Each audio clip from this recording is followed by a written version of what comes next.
Many thanks for staying with us. Now, Ziggy Ibe is still right here to touch on another elephant in the room. And that is the House of Representatives calling on President Muhammadu Buhari again to end the current security crisis across the country, charging him to act like the Commander-in-Chief of the armed forces and protect lives and properties. This was just as Deputy Speaker Ahmed Wase said replacement of the service chiefs yielded no result. At the plenary on Wednesday, a member of the House of Representatives, Abdullahi Salame from Sokoto State, moved a motion of urgent public importance titled, quote, "Need to set up national task force to address prevalent insecurity in Nigeria," end of quote. Salame prayed the House to urge Mr. President, as a matter of urgency, to set up a national task force on national security to specifically address rampant cases of banditry, insurgency, and kidnapping. And that is what we would be focusing on right now with Mr. Ziggy Ibe. What are your thoughts on this new call? Of course, it isn't the first call, but this recent call, what are your thoughts on it? What call will be more than the calls we'll be making? We'll be making so many calls. But what hits me sometimes is, are they just knowing why these new calls? What I thought is to reinforce a call we've been making instead of new calls. Sometimes where you... What's the difference? Reinforcing the... Reinforcing is... calling... Okay. You know, we've been calling, we asked for service shift to be changed, they were changed, no difference. Okay, we asked for tactics to be renewed, it was renewed, no difference. We asked for so many things, so many ideas and all that, but something somewhere has not been done or checked. And this is the same thing we've been saying here. The primary responsibility of any government is to protect the life of those they rule or lord over and their properties. What that means to me is that every government should not pay anything apart from taking charge of our property and our lives, that we are safe, that our security, that wherever we go, we are safe, we come back home and all. That's exactly the primary duty of any government. But then, if you fail in this charge, and then you begin to look other ways, beginning to try to grab issues that are not bordering on your responsibility, it makes us to think that you are not just there. Okay? How many times have we discussed security here? Million times. We say some other thing was set up, this was done, that done, and they are all not yielding effort. You change the tactics. The tactics should be that a workable tactics. Yes, no, security in every country is not perfect, but we can have a near perfect situation. A situation where we don't need to be renewing calls. I'm saying we shouldn't renew calls. No, it shouldn't be renew calls. It should be changing tactics. It should be reinforcing tactics. It should be a situation where you look at this is not working. We move to the next set of preparation of tackling securities. Yeah, but they are asking the president to set up a national task force on security, and that maybe that would change the whole strategy. Okay, let me take you on that. We've called recently that the police should be regionalized. You understand? State police. Yes, state police. Has that been done? No. We called recently that all the highways should be the checkpoints, all the police, all the ways should be removed. Not removed. That all police should be man the checkpoints and all the highways. Has that been done? Recently, the major attack was on the rail, and we said that, look, employ security guards, those who man the tracks and all that, get drones and all that, be on a regular check on all the points and all that. All those have never been done. Recently, we asked for, it was proposed that an institute be set up where intelligent officers go to renew their knowledge. Do you even know? Let me tell you. It's been set up. It's just not backed by an act. It's not backed, and it has not started. It's as good as it's not been set up. Okay, I'm saying there's a structure. you can't have an edifice that is empty. Just like we have so many hospitals that doesn't have equipment. You understand? And this amount to me talking without walking.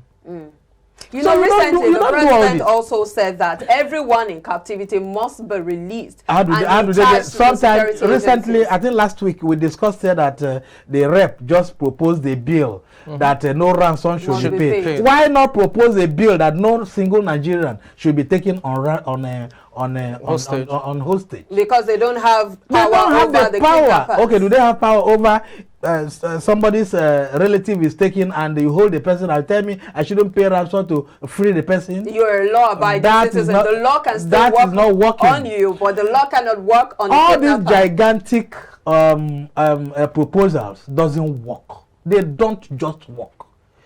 Get a workable solutions. They are very unconscionable sometimes when they make all these large elephant proposals, and they knew ab initio that it wouldn't ever work. So why embarking on it? So just like when they started building a structure. After building the structure, and they know that this structure, nothing was there, they start proposing that it be equipped. I mean, do you know so many police as we speak, so many security agencies as we speak, have never gone on training since they started their work? For example, I've interviewed so many policemen. They've not gone on training. Some of these police you see have not gone on retraining, or maybe firearm handling and all that, intelligence gathering and all that. They've not gone on training since they started. And that might be in their entire service time. They might not go for any retraining. You know, recently, how do they get technology? How do they get interfaced with new technology? How do they get interfaced with new approach to curbing security in our environment? And you know, we have a particular environment. Ours is a very peculiar one. Yeah? We have a very peculiar environment. Our situation is becoming very critical. So we need a critical approach. How do you have all this? Have intelligence gathering that works? As we speak, the students are home. Do you know that what triggered NSAS was because the students were home? Then, as we speak, the students are still at home, and we are preparing for another election. Why do we count 10 before we count 1? Why do we talk before we think? Let's look at this. I mean, part of, you know, changing strategies and what have you is also the need to change service chiefs in terms of bringing new ideas and all. We've done that recently, yes, and it seems it hasn't yielded any results. We had to change again, right? Now, the question will be, are you now saying that the renewal or the changing of service chiefs on an, you know, regular basis is not needed? Look, as part of the entire scheme of things? Simple. It's so simple. You and I are here seated and giving insight into Nigerian issues, right? We are talking what we knew. Do you understand? You don't give what you don't have. The service chiefs that we are brought in, or the outgone ones, can't give what they don't have. When you don't interface with other policing communities, exchanging ideas, going on trainings and retraining the ones you have, because the world is evolving. Just Nigeria is not existing in exclusion. We interface with other world, and other changes there certainly comes here. That's why anything that happens there eventually comes here. So it looks to me like this is a systemic problem, because if you asked the service chiefs to be changed, they got changed, and then it's still status quo. That's why I say you need retrainings. You need trainings. So that's what I'm saying. Some of this, do you know the sad side to this? Some of this money to train officers are budgeted. They are budgeted. Every year, every physical year, we have a humongous budget, amount of money allocated to civil service. One of the things that House of Rep is also calling for is to block the lines of these terrorists, or the lines because that should be easy, because recall what happened in the police force, where the police IG gave the order to sack some policemen who were planning to go on strike. And that was because they traced the messages to their phone lines. And you'd wonder if that same strategy could not be used to trace the kidnappers and get them nabbed. Your guess is using their phone numbers. Your guess is as good as mine. Because they call the families of the victims. Each time we have ransom paid, each time we have this kidnapper use their lines, communicate with the families or relatives of those they've held in hostage. We now ask, do you know how many times we've given our details, our contacts, our profiles for registration. For registrations, we've done that. If you go to the bank now, if you go to the bank now, all your data will be taken. All your information will be taken. Everything about you, every detail about you will be taken. That's one in the bank. But you know, every time bank will come to tell you that they don't have this, they don't have that. In fact, there are fraudulent practices that come. Where was it? Now, as I speak to you, we have NIN. Done some years back. The government eventually came up and said you need to renew all those information. That's good and fine. Now, if you go to, as we speak, upon buying a SIM, you will register there too. Okay? Yes. As we speak, voter's card is there. That's the collection is how many times? About 4 or 5. What happens when? What happens? Why is it that government cannot get a structured social, a central data? Can't we get information about all Nigerians? Is it a question of not having it or not wanting to take action? Not wanting. Exactly. Because not wanting. I'm telling you, I've told you, they budget money for all this. At the end of the year, the money got finished and they have a supplementary budget. No, you don't even need money to track phone numbers. Sometimes, no. The telcos can track that something easily. Is not done rightly. I try to find out from these people, is it that you are not being paid enough to do your job? Or what? If you go to the NIM registration, yes. Do you know most time they charge money? The same people who charge money to do your job, which you paid, will still tell you that they've not got all your data, all your information, all the details you gave them. And we begin to question, is it that we've not got the right people to do the job, or you just openly don't want to do it?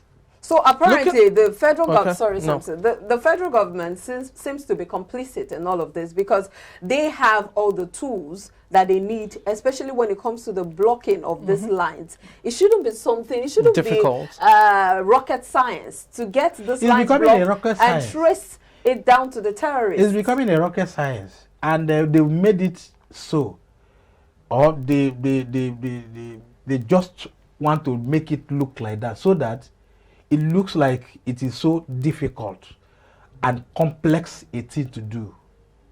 Otherwise, if you come to me for registration, all I need to do is just a little questionnaire, and I put your name on the internet.